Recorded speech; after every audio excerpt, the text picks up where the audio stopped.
Au nom de Dieu, le tout miséricordieux, le très miséricordieux. Louange à Dieu. Nous le louons, nous nous tournons vers lui pour obtenir aide et pardon, et nous cherchons refuge auprès de lui contre les maux de nos âmes et les conséquences de nos actes.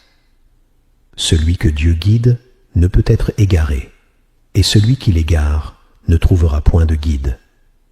J'atteste qu'il n'y a de divinité digne d'adoration qu'Allah, unique, sans associé, affranchi de toute ressemblance ou contrepartie. J'atteste également que notre maître, notre imam et notre exemple, Muhammad, serviteur et messager d'Allah, que la paix et les bénédictions d'Allah soient sur lui, sa noble famille et ses compagnons illustres, ceux dont le regard ne s'est jamais détourné de la vérité et dont l'oreille n'a jamais manqué un enseignement. Qu'Allah les salue abondamment. Chers frères et sœurs, notre prophète, paix et salut sur lui, récitait ces paroles de Dieu. Raconte-leur les récits, peut-être réfléchiront-ils. Il s'arrêtait avec émerveillement devant ces merveilles, non par simple curiosité, mais pour transmettre à ses compagnons des leçons profondes. En effet, chaque histoire mentionnée par le Très-Haut dans le Coran porte un message universel. L'histoire d'Ibrahim, paix sur lui, auprès de son père, est un appel à la sagesse et au respect filiaux. L'histoire de Youssouf, paix sur lui, dans la maison de l'Aziz, et la tentation de la femme, que Dieu préserve, nous enseigne la force de la chasteté et de la patience face à l'épreuve. L'histoire de Lut, paix sur lui, et son peuple égaré dans l'immoralité, nous rappelle la gravité de la déviance et l'importance de rester ferme. L'histoire de Moussa, paix sur lui, avec les enfants d'Israël, montre combien la désobéissance et le rappel constant sont nécessaires pour maintenir une communauté droite. Aujourd'hui, nous méditons sur le prophète Sulayman avec les djinns, paix sur lui, mentionné à plusieurs reprises dans le Coran. Sa rencontre avec la huppe, son dialogue avec les fourmis, son échange avec la reine de Saba, les accusations de sorcellerie portées contre lui par certains juifs auxquels Dieu répond « Ce n'est pas Sulayman qui a mécru, mais bien les démons qui ont mécru. Ils enseignent la magie aux hommes. » Le Très-Haut a ainsi rappelé son rang élevé en 25 récits distincts dans le Coran. Enfin, souvenons-nous que le nombre de prophètes est vaste. D'après le hadith d'Abu Dar, qu'Allah soit satisfait de lui, le prophète, paix et salut sur lui, a dit « Ils sont 12 000 messagers, un nombre immense, alors que seuls 25 d'entre eux nous sont racontés en détail dans les Écritures. » Le prophète, paix et salut sur lui, a mentionné certains prophètes en racontant des parties de leur histoire, en faisant des exemples pour ses compagnons. Et certains autres, il ne les mentionnait presque jamais. Par exemple, rares sont les fois où l'on entend le prophète, paix sur lui, parler de Yusha ou de Lut, sauf dans quelques occasions. Il parlait peu aussi de Salih ou de Houd, que la paix soit sur eux tous. Aujourd'hui, nous ne nous attarderons pas sur son histoire avec la huppe, ni avec Harut et Marut, ni avec la fourmi, ni avec la reine de Saba. Nous concentrerons notre réflexion sur l'histoire de Sulayman et les djinns. Les djinns ont-ils servi un autre qu'eux? Que savons-nous de l'univers des djinns et de leur nature? Sont-ils présents parmi nous en ce moment? Est-il possible qu'un homme épouse une djinn ou qu'une femme humaine épouse un djinn? Peut-on recourir aux djinns pour des tâches licites? Par exemple, quelqu'un perd ses clés de voiture et fait appel aux djinns pour les retrouver sans leur offrir aucune offrande. Est-ce permis? Ou faire en sorte que les djinns balayent et nettoient sa maison? Est-ce autorisé? Quel est le différend des savants concernant l'usage des djinns? Peut-on voir les djinns? L'un des compagnons a-t-il jamais combattu un djinn? Les djinns se sont-ils battus aux côtés du prophète, paix et salut sur lui? Quand le prophète accomplit ce que l'on appelle la nuit des djinns à Nafsaïn, relaté dans le verset, et quand nous dirigeâmes vers toi un groupe de djinns pour qu'ils écoutent le Coran. Quand ils furent présents, ils dirent « Soyez attentifs ». Puis, lorsqu'il fut achevé, ils retournèrent à leur peuple. La question est donc, les a-t-il réellement vus? Chers frères et sœurs, poursuivons notre méditation. Le texte pose de nombreuses questions que nous aborderons durant les 50 minutes qu'il nous reste. Ont-ils décrit l'apparence des djinns? Quelle est la différence entre les djinns et les démons? Qu'est-ce qui fut asservi à Suleyman, les djinns ou les démons? Suleyman, paix sur lui, se distinguait de beaucoup d'autres prophètes par des dons exceptionnels. Il comprenait les langages que nul autre ne saisissait. Il apprit la langue des oiseaux pour dialoguer avec eux. Il comprenait le discours des fourmis, comme nous l'avons rappelé. On raconte qu'un jour, alors qu'il se promenait avec quelques compagnons, ils croisèrent une femme montée sur un chamelier.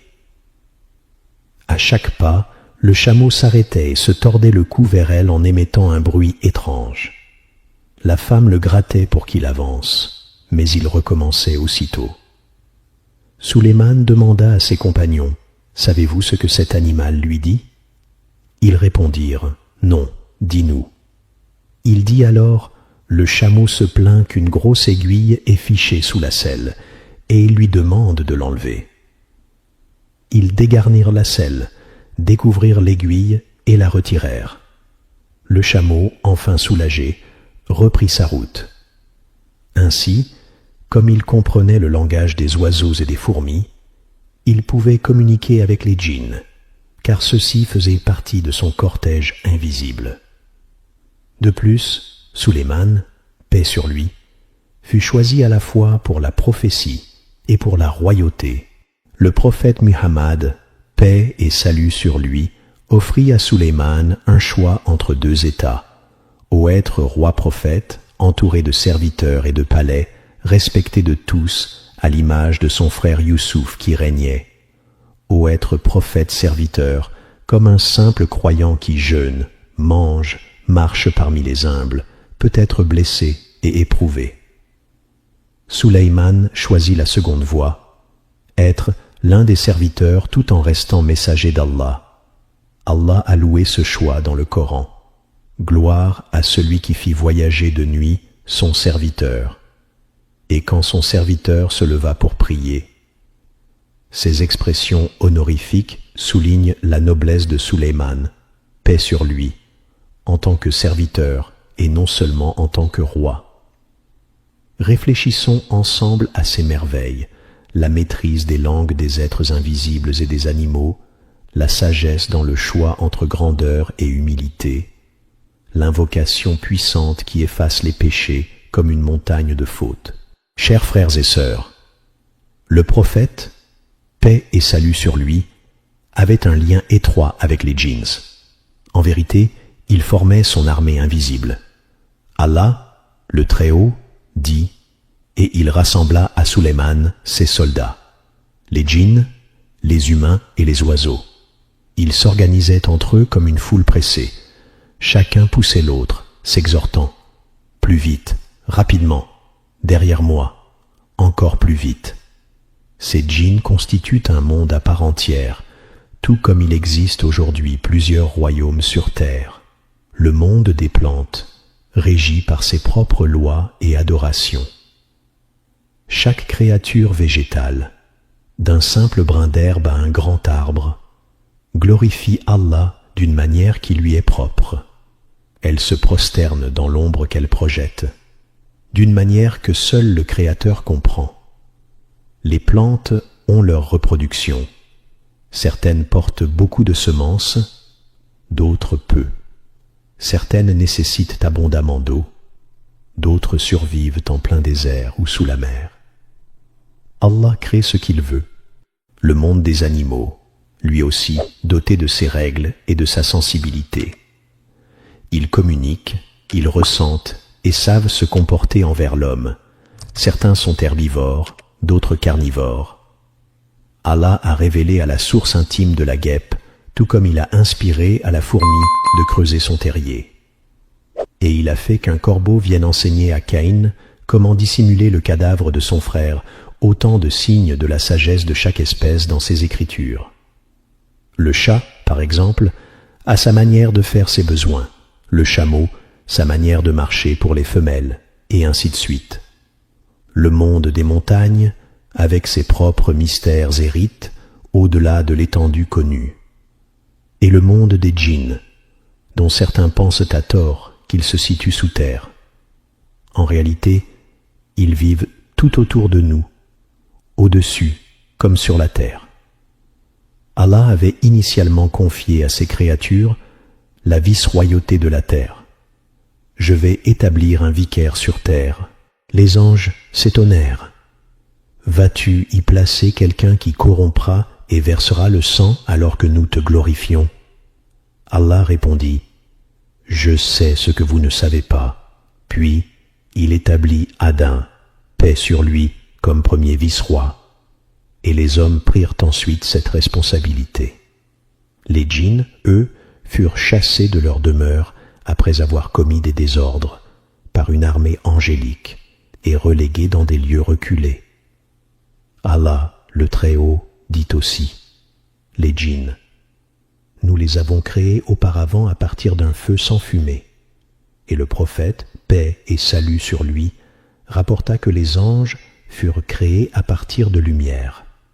Allah, le Très-Haut, dit, les djinns, nous les avons créés auparavant à partir d'un feu étincelant. On explique que ce feu étincelant est la flamme mêlée de noirceur et de jaunisse qu'Allah a utilisée pour façonner les djinns. Certains s'interrogent, si les djinns furent créés de feu, comment peuvent-ils être punis par le feu de l'enfer? Ô mes frères et sœurs, réfléchissons. De même que l'homme fut créé de l'argile, mais que si je plonge un doigt dans un tonneau de boue, ce doigt n'en devient pas de la boue en permanence. Ou que le verre, bien qu'il tire son origine du sable, ne redevient pas sable lorsqu'on le brise et le pulvérise. Sa nature a changé par le processus de création. Adam, paix sur lui, naquit des argiles, puis, après l'insufflation de l'âme, il devint chair, sang et os. Ainsi, les djinns créés du feu n'y demeurent pas intrinsèquement comme une flamme permanente. Leur nature a été transformée par la création. C'est pourquoi ils peuvent être jugés et punis par le feu de l'enfer, même si leur origine est élémentairement la flamme. Allah, exalté soit-il, a créé djinn et homme pour une seule raison, qu'il l'adore. Il a insufflé aux djinns la responsabilité de la terre, tout comme aux hommes, et chacun répondra de son vice-royaume. Le prophète, paix et salut sur lui, a précisé, les djinns sont de 3 catégories. 1. Ceux qui volent dans les airs. 2. Ceux qui vivent au sol sous forme d'animaux. 3. Ceux qui résident dans des tentes éphémères, tels les bédouins qui plantent leur camp là où poussent les pâturages pour leurs troupeaux. Hadith rapporté par Al-Hakim et jugé authentique. Ainsi, certains djinns errent dans le désert, d'autres planent dans le ciel, d'autres encore se logent dans des abris temporaires, selon leur usage et leur fonction. Abu Abdullah, Abdullah ibn Mas'ud, qu'Allah l'agrée, rapporte. Nous sommes sortis avec le prophète, paix et salut sur lui, à la périphérie de Médine. Lorsqu'il s'éloigna de nous, nous crûmes qu'il s'était levé pour satisfaire un besoin naturel. En effet, comme tout être humain, le prophète paix et salut sur lui éprouvait la nécessité de manger, de boire ou de répondre à l'appel de la nature. Ses compagnons, en le voyant se lever sans mot dire, comprirent qu'il allait accomplir l'une de ses nécessités. Le prophète, paix et salut sur lui, s'éloigna d'eux pour la nuit, si bien que nous craignîmes pour lui une attaque sournoise de la part des Juifs dans l'obscurité. Nous redoutions qu'un groupe d'entre eux ne guettât le messager d'Allah, paix et bénédiction sur lui. Nous le cherchâmes partout. Où est le messager d'Allah? Où est le messager d'Allah? Alors que l'aube commençait à poindre, le prophète, paix et salut sur lui, revint parmi nous. Nous avions veillé toute la nuit à le protéger. Il nous dit alors, « Vos frères des djinns m'ont invité à me joindre à eux. » Ceci explique le verset. Et lorsque nous dirigeâmes vers toi un groupe de djinns pour qu'ils écoutent le Coran, les djinns, touchés par la lumière de la révélation, dirent à leur peuple, « Ô notre peuple, nous avons entendu un livre révélé après Moïse. Il appelle au même monothéisme que Moïse, ne pas adorer d'autre qu'Allah. Il interdit de manger le porc et de boire l'alcool, tout comme le livre de Moïse. Il prescrit la prière, comme Moïse l'avait prescrit. Ainsi, ils crurent en ce livre, confirmant ce qui l'avait précédé. » Ibn Mas'ud rapporta que le prophète, paix et salut sur lui, leur montra les traces de leur campement. Nous vîmes les restes du feu qu'ils avaient dressé, et nous vîmes même leurs empreintes à l'emplacement où ils s'étaient installés. Lorsqu'ils acceptèrent l'islam, ils dirent, « Nous étions auparavant consommateurs de tout. Maintenant que nous sommes croyants, il y a des choses interdites pour nous et d'autres permises. Accorde-nous une subsistance honorable. » Le prophète, paix et salut sur lui, répondit, « Pour vous, tout eau sur lequel le nom d'Allah a été invoqué sera, pour vous, bien plus chargé de chair qu'auparavant. » Autrement dit, si vous égorgez une brebis ou une vache en prononçant la formule Bismillah, et que vous consommez toute la chair, puis que vous laissez les os, lorsque des djinns musulmans passeront à cet endroit, Allah leur rendra ces os aussi riches en viande qu'au moment de l'abattage. Ils pourront donc les manger. Il ajouta, « Et pour vous, les excréments de vos montures seront licites, car les djinns, comme les hommes, possèdent des montures, ils mangent et boivent. » Le prophète expliqua aussi, en évoquant Satan, « Le shaitan mange de sa main gauche et boit de sa main gauche. » Le mot djinn vient de jana, ce qui signifie qu'ils sont cachés aux regards humains. Ainsi, chaque créature invisible recèle un monde propre, porteur de sagesse et de signes pour qui médite. Il est dit que le djinn porte son état de clandestinité dès l'époque de sa conception. Il était dans le ventre de sa mère, dissimulé. C'est pourquoi on l'appelle le djinn, l'invisible. De même, on appelle Jannah le jardin tout bosquet ou verger où les arbres sont si serrés que leurs branchages s'entrelacent et couvrent ce qui se trouve dessous. Par analogie, les djinns, parce qu'ils sont cachés, ont reçu ce nom. Leur apparence exacte demeure inconnue. Ont-ils des doigts, des pieds, combien de membres? Ont-ils des oreilles, des cornes, des yeux? Toutes ces représentations que l'on trouve aujourd'hui longues oreilles, cornes distinctes, yeux particuliers, relèvent de l'imagination, car personne ne les a vraiment vus. Le prophète, paix et salut sur lui, n'en a donné que des généralités.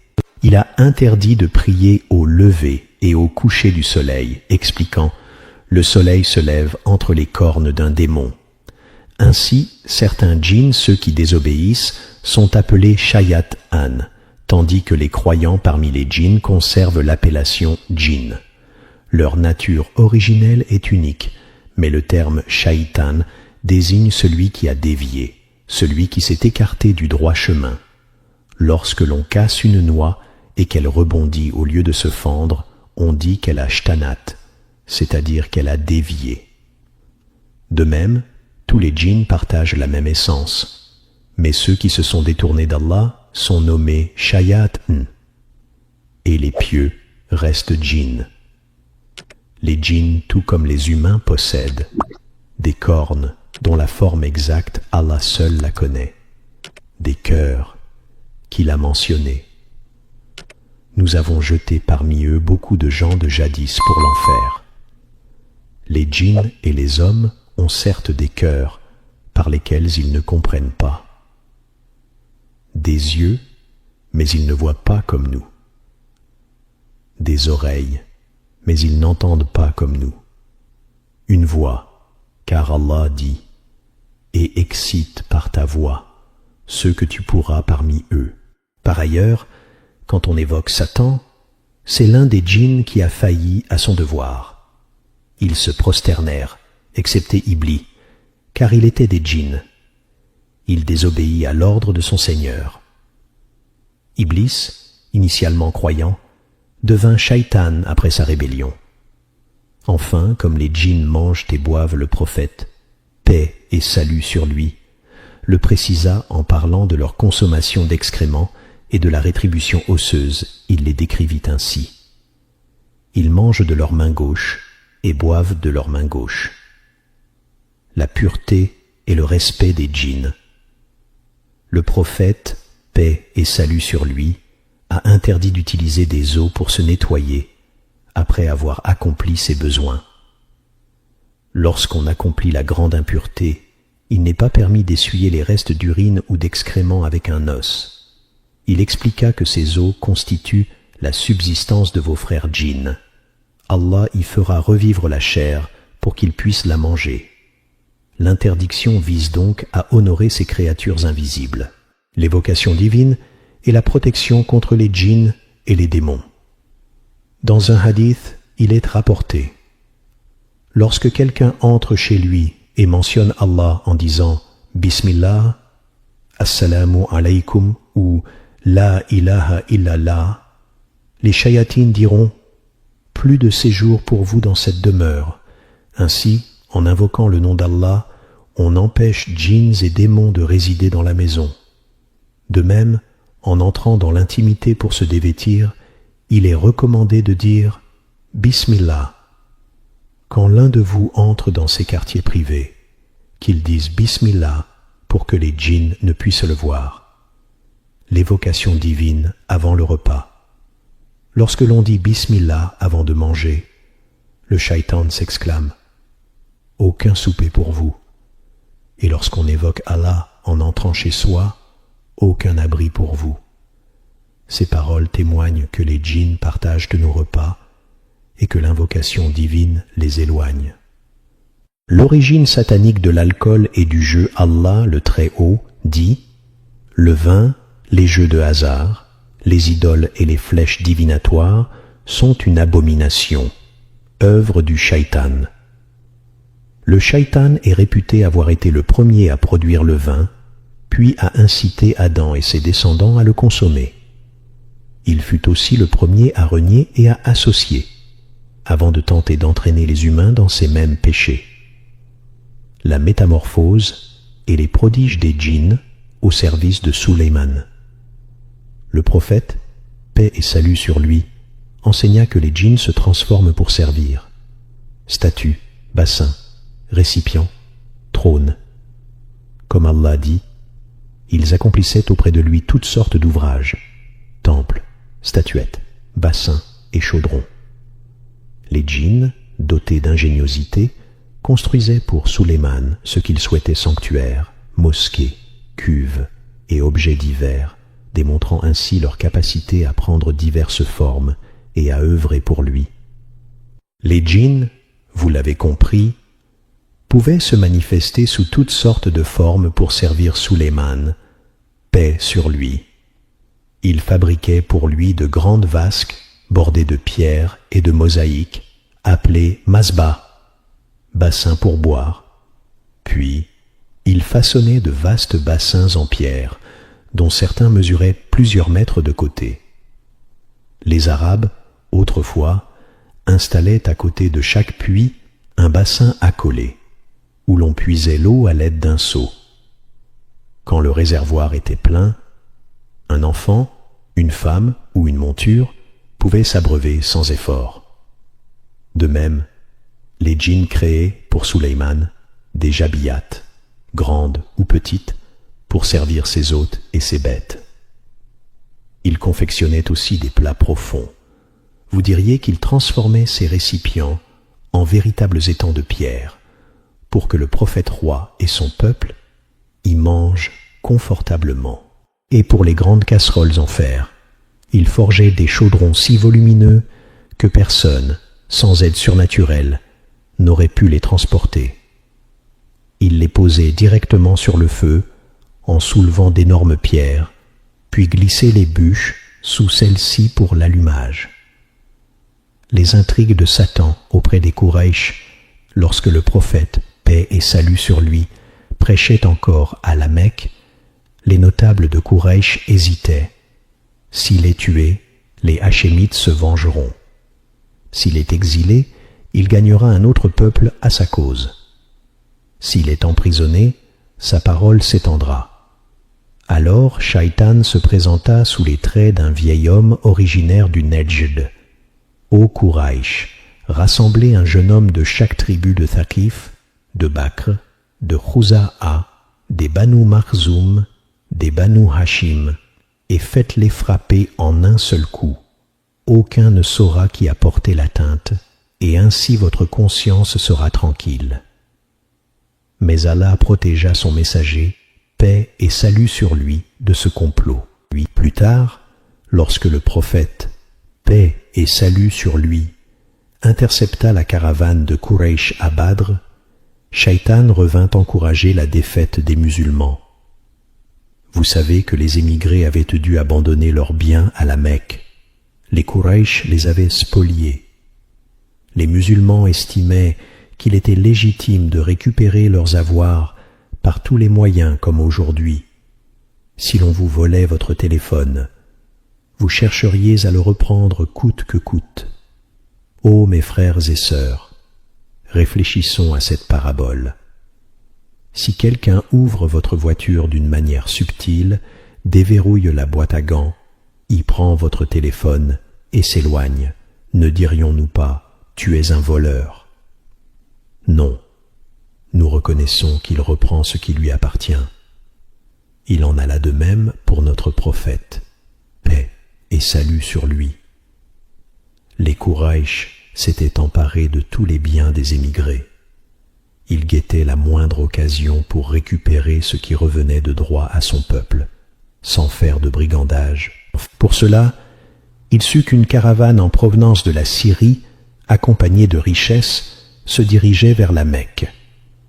Il ordonna à ses proches, à son oncle Abu Talib et à ses compagnons fidèles, de se rendre à la rencontre de cette caravane, alors commandée par Abu Sufyan. Abu Sufyan, averti des intentions du messager d'Allah, paix et bénédiction sur lui, dépêcha aussitôt des cavaliers pour défendre ses biens, puis emprunta un autre itinéraire pour échapper aux musulmans. Lorsqu'il jugea ses trésors à l'abri, il fit retourner ses gens à la Mecque, leur assurant qu'il n'y avait plus lieu d'aller en guerre. Shaitan se réjouit à l'idée du conflit, mais le cœur des Quraysh se refroidit après avoir parcouru une partie du chemin. Alors le diable se présenta, métamorphosé en Syrien sage. « Ô Quraysh, j'ai voyagé de loin pour vous donner conseil. Rassemblez un jeune homme de chaque tribu de Thaqif, de Bakr, de Khuza'a, des Banu Makhzoum, de Banu Hashim, et faites-le frapper en un seul coup. Ainsi, nul ne saura qui l'a frappé, et votre conscience restera légère. Mais Allah préserva son messager, paix et salut sur lui, de ce complot perfide. Le Coran nous apprend que les djinns peuvent s'unir et engendrer, comme tout être vivant. N'avaient point approché ces femmes avant eux de l'union. Ceci fait allusion à leur capacité de reproduction, de même qu'il est dit « Ils prennent d'eux et de leur descendance des alliés en dehors d'Allah. » Leur habitat. Les djinns résidaient autrefois partout sur terre, Mais, après avoir corrompu leur vice-royauté, ils furent combattus par les anges et repoussés vers des lieux reculés, déserts, ruines, lieux d'ordure et cavernes lointaines. À l'issue de ce châtiment, Allah créa Adam, paix sur lui, comme nouveau vicaire. Les djinns continuent cependant de vivre dans les régions désertiques et les lieux déserts. Bien qu'ils soient parfois présents en ville ou dans nos maisons, comme nous l'avons appris en évoquant la protection qu'offre le nom d'Allah lors de l'entrée dans une demeure. Lorsque l'un d'entre vous entre dans ces quartiers intimes, qu'il dise Bismillah, et comme rapporté dans un autre hadith, aucun abri ne vous est permis, et aucun repas non plus. Cela signifie que djinns et démons peuvent se trouver parmi les hommes, mais qu'en invoquant le nom d'Allah, on les en empêche. Les traits caractéristiques des djinns et des démons. Le prophète, paix et salut sur lui, nous a mis en garde contre le fait d'imiter ces créatures. Il a interdit de s'asseoir à moitié à l'ombre et à moitié au soleil, car c'est là un siège des shayatins. On doit s'asseoir tout entier à l'ombre ou tout entier au soleil. Il a également interdit de marcher avec une seule sandale, car le shaitan marche avec une seule. Ces signes distinguent djinns et démons. Ils sont originellement de la même essence, mais les shayatines sont ceux qui ont dévié. Allah, exalté soit-il, dit « Il n'a aucun pouvoir sur les croyants qui se confient en leur Seigneur. Son empire ne s'exerce que sur ceux qui lui prêtent allégeance.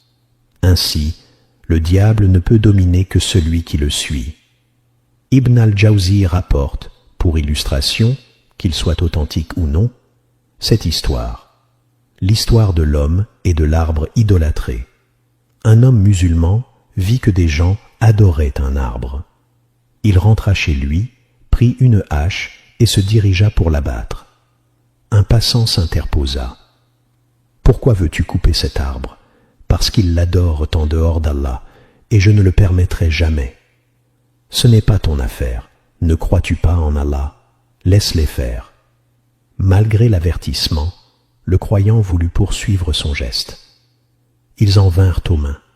L'homme qui défendait l'arbre tenta de résister, mais le musulman le maîtrisa, le jeta à terre et l'étrangla jusqu'à ce qu'il implore « Arrête, arrête, je renonce !»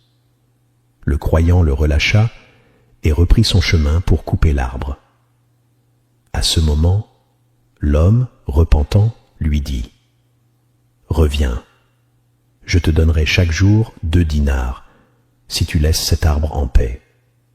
Je te déposerai l'argent sous ton oreiller. » Le croyant répondit « D'accord. » Il jeta sa hache dans une pièce, alla dormir et se réveilla. Sous son oreiller, il trouva 2 dinars qu'il dépensa pour ses besoins. Les nuits suivantes, il trouva chaque matin 2 nouveaux dinars. Puis, à la 4e nuit, il n'y en avait plus et son lit était vide. Furieux, il reprit sa hache pour retourner couper l'arbre lorsqu'il rencontra de nouveau l'homme. Le païen s'écria « Pourquoi veux-tu l'abattre » Le croyant répondit « Je l'abattrai, quitte à forcer le coup. » Et ils en vinrent aux mains. L'homme, défenseur de l'arbre, l'emporta sur celui que l'on appelait le propriétaire des 2 dinars. Il le renversa, le maîtrisa et le serra au cou, presque jusqu'à l'étouffement. « Laisse-moi, supplia-t-il, je ne couperai pas ton arbre. Ce n'est pas mon affaire. Laisse-moi partir. » Le croyant le relâcha. Alors l'homme, marvelant de son propre échec, dit au musulman « Subhanallah, comment m'as-tu vaincu si facilement la première fois, et aujourd'hui c'est moi qui t'abats ?» Le croyant répondit « La première fois, je suis venu pour Allah et pour magnifier son nom. Tu n'avais aucun pouvoir sur moi. Aujourd'hui, je suis venu pour moi-même, pour chercher la richesse. Alors tu as pu prendre le dessus. C'est là le sens de la parole d'Allah. le stratagème de Satan est certes faible, et c'est la réponse qu'il attend de toi qui renforce son emprise. Plus tu cèdes à ses suggestions, plus il obtient de pouvoir sur toi. Les ruses de Shaitan, il invite à écouter des chansons illicites, à regarder ce qui est défendu, à dérober ou à désobéir à ses parents, à associer d'autres qu'Allah.